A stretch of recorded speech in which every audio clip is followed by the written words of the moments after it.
One name, one word, and your brain already has a picture. Cape, Fangs, Transylvania, Castle on the Hill. But there's one thing. Almost everything you picture is wrong. The real story of Dracula is actually three stories. The brutal prince who inspired the name, the obsessive writer who built a legend, and the Hollywood machine that got almost every single detail backwards.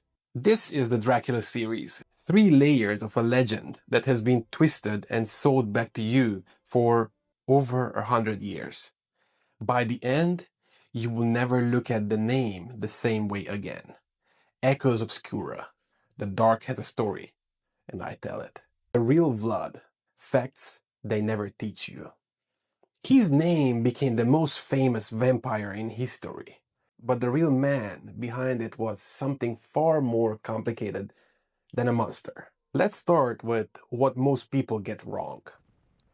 Vlad III was born around 1430s in Sighișoara, in what is now Romania.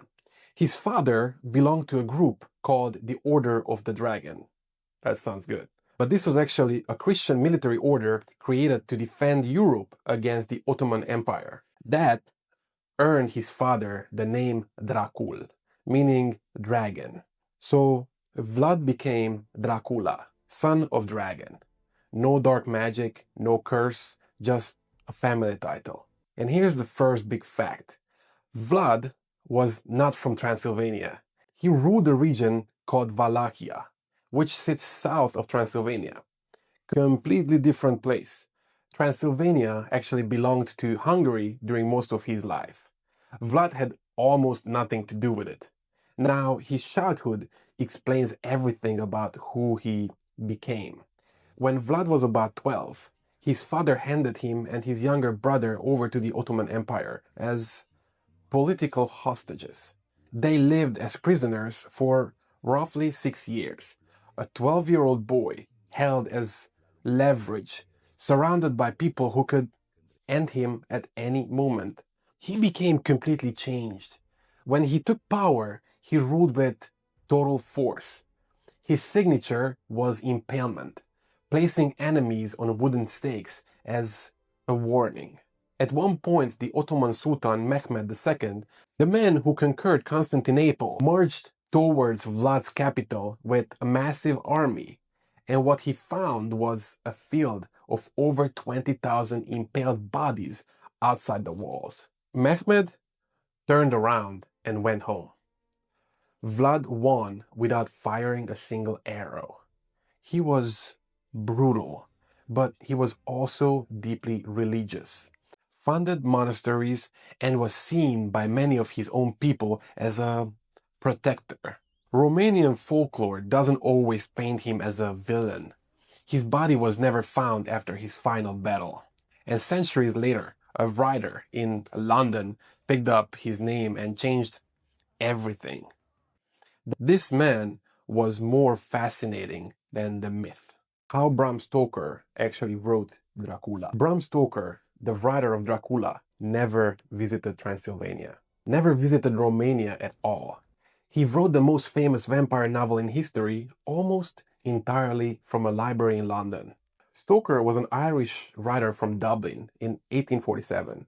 For most of his career, he wasn't even a full-time author. He managed a London theater for a famous actor named Henry Irving, handling his schedules, his businesses, and his entire life.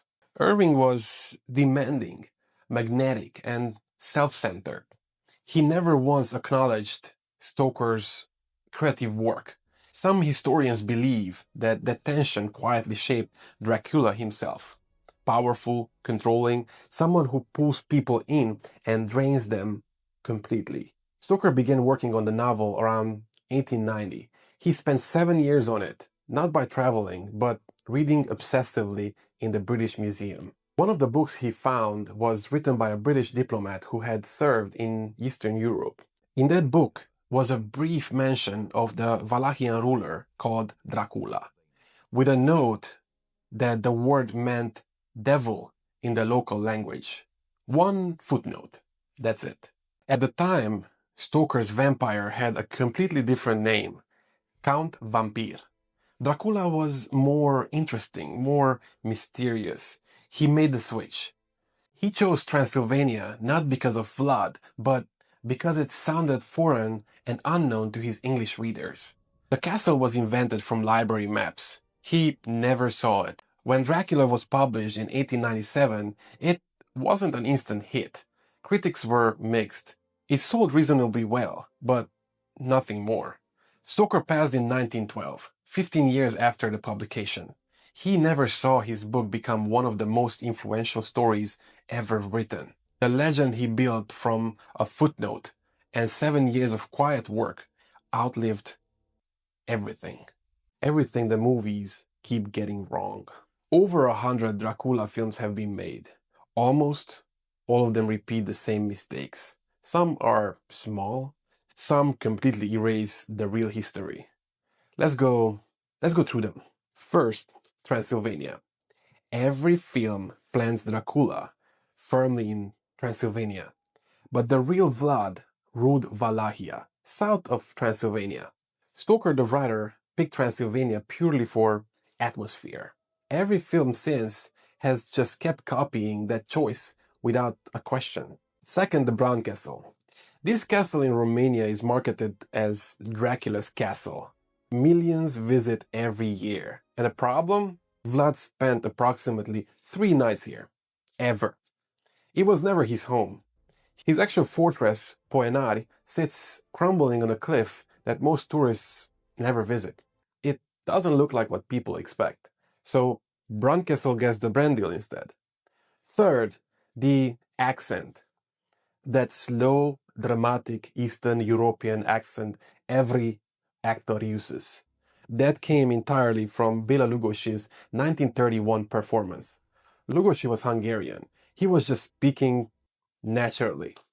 Every Dracula since has been doing an impression of his real voice. Fourth, the sunlight. In Stoker's original novel, sunlight does not destroy Dracula. It weakens him, but he can still walk around during the day. The idea that sunlight turns a vampire to ash came from the 1922 film Nosferatu and got absorbed into the vampire mythology so completely that everyone assumes that it was always there. It wasn't. And now the biggest one. Vlad was never connected to vampire legend during his own lifetime. Romanian folklore has its own vampire traditions. The Strigoi, the Moroi.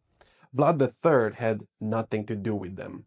The merging of the real historical prince with the vampire character happened slowly over centuries, pushed along by novels, films, and tourism. The man was feared. He was ruthless. But he was human. The vampire part, that was all Bram Stoker. And one footnote in the library book. Because history is always stranger than what they sell you. These were 3 parts, 3 layers. A prince who was never a vampire. A writer who built a legend from a library. And the Hollywood machine copy-pasting the same mistakes for 100 years. Subscribe to Echoes Obscura. Follow this channel on every platform because the dark has a story and I tell it.